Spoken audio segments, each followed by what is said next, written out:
Hello. In the last 24 hours, we've added over 200,000 people to the planet. And tomorrow and the next day, we'll do the same.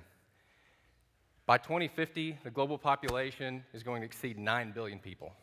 Now, I don't know where we're going to put all those people, but they're coming, so we've got to get ready for them. And the increased demand for food, fiber, and biofuels means that we're going to have to increase global agricultural output by 70%. And to achieve that, countries like the United States are going to have to nearly double our production. Now that means that we're going to have an average corn crop that averages 300 bushels per acre, and a wheat crop that averages 90 bushels per acre. Now, those are huge numbers. And to complicate it, we're going to have to do that in an environment where we have a smaller rural workforce, we have more environmental regulation, and we're going to be under more public scrutiny. So while on the surface these goals seem extraordinarily ambitious, I believe that we can achieve them.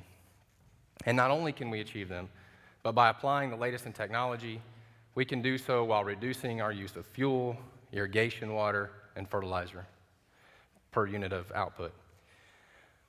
Another thing that gives me confidence is that we've done it 3 times over the last 80 years. That is that we've doubled the corn yields 3 times. In the 1930s, we averaged about 20 bushels per acre. By the 1950s, we had reached 40 bushels per acre. And in 1975, we doubled that again to 80 bushels per acre. And just recently, we passed the 160 bushel mark. So what got us there? Well, starting in the 1920s, scientists developed hybrid strains of corn that had plants growing bigger ears and stronger root systems, and this meant that we could plant a higher yielding plant in a more densely populated area in the field. We then had the mechanical revolution that brought us tractors and other tools that made farmers far more productive. And then we developed commercial fertilizers that were really the first thing we had to feed to satisfy corn's voracious appetite for nitrogen. And I'll tell you another major thing is the investment by our government in research through university extensions that really helps set the foundation for a lot of the practices that we have today. And as I travel around the world, that is something that has become crystal clear to me over time, that the investment that we've made in research and development through our university system has really been one of the key things that has set American agriculture apart from everybody. Now, when you put those things together, yields began skyrocketing, as you can see. And they haven't stopped because these things have continued to develop. Now, for example, over the last 20 years, we've really introduced biotechnology so that we can improve plant breeding and add new traits and produce a better crop at a faster rate here. So these things are going to be critically important going into our future as well, and they'll account for a lot of our future growth. But these technologies alone won't get us there. When you look at agriculture and the way it's done today, you'll see that there's a lot of room for improvement. Most decisions today are made off of historical knowledge, gut feel, intuition. Very few are based on quantitative data. And that one thing right there, changing that one thing, is going to be the next revolution in agriculture. This revolution will be the information revolution, fueled by data science that's powered by on-farm data collection. Now, data science is the multidisciplinary science of coalescing data from lots of different sources, applying models to it, doing analysis, and creating information products that can be consumed by non-experts. In other words, data science is going to allow a farmer to make decisions about his farm in the future based on a wealth of data. And it won't just be data that's coming from his farm, it'll be data that's coming from everybody's farm. So, think about a future where we can aggregate data across a multitude of growers. Today, planters, sprayers, combines, fertilizer trucks, they are all logging thousands of points per field. Imagine if we could aggregate that data in the cloud, apply models to it, an analysis, and extract local value for an individual farmer. This is big data. This is the future of agriculture. So how do we get there from here? Well, the good news is we've already begun. Over the last couple of decades, farmers have been adopting new technology, commonly referred to as precision ag, that have laid the foundation for that future that I'm describing. Today, tens of millions of acres are applied with variable rate technology. By doing this, growers are able to make more efficient use of their inputs, therefore increasing profitability, and at the same time reducing environmental impact. Now, fertilizer is the most commonly applied input in this fashion, and so I wanted to walk you through a little, just kind of a few things here to show you kind of what that looks like, how people are doing it today. So the first thing is that soil samples are pulled in an intensive manner. So on the left side, you see an iPad app here that is guiding a person to each one of those points. At each location, a GPS point is logged, the soil is bagged, and it's then sent off to a soil test laboratory. When that lab analysis is returned, it is put into a software system that generates a set of fertility maps, like the one on the left here where we're looking at the phosphorus values in that field. We then can apply algorithms to this data and use other inputs to determine to create here a fertilizer recommendation like you see on the right. This recommendation is then transferred to an application truck and loaded into its onboard computer. And this truck also has GPS tied to it. So as this truck's moving across the field, it's reading this file, and it's looking at its geospatial location, and it's changing fertilizer rates as it moves across the field. You'll see here that we have areas of high rates, low rates, and no rates at all. Those higher rates are usually in areas where the field is a more productive area. It's one where we're pushing up our production and our yields. The lower rates are usually lower producing areas of the fields. And the zero rate areas are areas that already have sound fertility, or they're in environmentally sensitive areas like around water wells, streams, ponds, those kinds of things. So the same technology is being used for planting, spraying, and a lot of other activities. And what it's doing is it's allowing farmers to start managing every square foot of their farm instead of treating each field contiguously. So it's a really exciting thing, and it's one of the things that's setting the stage for the future here. Now, another technology in use today is remote sensing.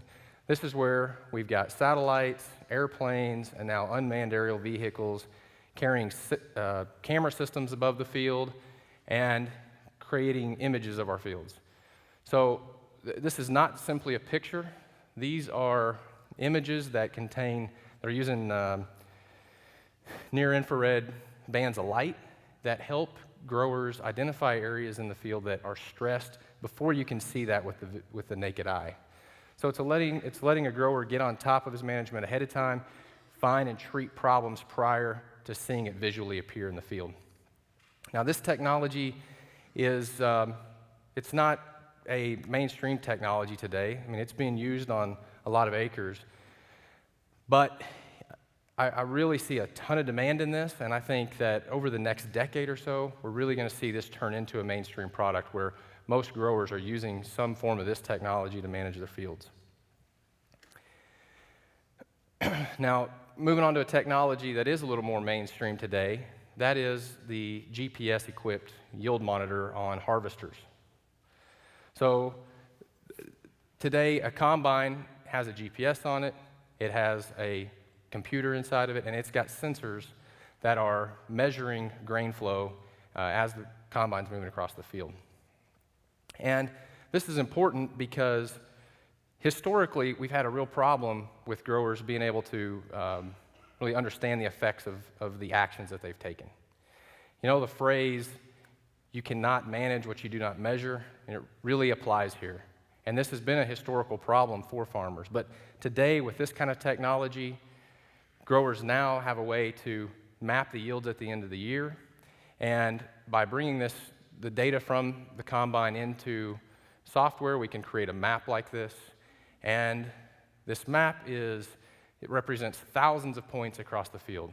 And using a GIS, we can intersect that against the varieties that were planted, the soil types on the field, the fertility levels, and a lot of other factors to help him really determine the results of the management actions that he did take. So now, think about if we can roll that data up across his whole farm. It's extremely valuable. Now a farmer can look at yield by hybrid and by soil type across his farm at large. In addition to that kind of data, they're also starting to do a lot of on-farm trials. Because now for the first time, the grower, he can do population studies, he can vary rates on his fertilizers because he has the equipment to change that seeding rate dynamically across the field. He has the ability to change fertilizer rates geospatially. And not only can he change those rates, but he can log the data, and he has the on-farm software that helps him analyze it and make sense of it. Okay? So this is exciting stuff. This is really changing the way that growers are making decisions out there. But there's something that's even more exciting on the horizon, and that is the value of aggregated, anonymized data. A single grower cannot possibly test every product at every rate, and so, and he's in a market where we've got a very dynamic product mix. I mean, new products are coming to the market very frequently. Your average corn hybrid's only on the market for about 3 years. So, you can't study that on your own because by the time you figure something out, that hybrid's off the market. So if growers are really gonna find the full value of this technology, they're gonna do it in a cooperative fashion. So think about this data that I've been describing, and think about it across 100 million acres. The scale of this creates statistically significant results that allow a farmer to make rapid decisions about products and services and practices. Think about the power of this data combined with sophisticated weather monitoring and crop modeling tools. We will quickly get to the point where a computer system can take a field, look at its soil types, its fertility levels, its location and how that's affected, how climate affects it, and hit this larger data set to determine which hybrids, which fertilizers and pesticides should be applied on this field and which parts of that field. So using that large aggregate data set to make a custom recommendation for each part of an individual field. Forget farmers performing on-farm trials. Mr. Farmer, just go do what you're going to do and log the data as you do it, and together, worldwide, growers will collect trillions of observations of every product at every rate, at every slope and elevation, and together they will have created the data for the future. This information will be used not only to make the farmer more profitable, it will be used not only to reduce environmental impact, it will not only be used to produce more fuel, but this information, most importantly, will feed the world. Thank you.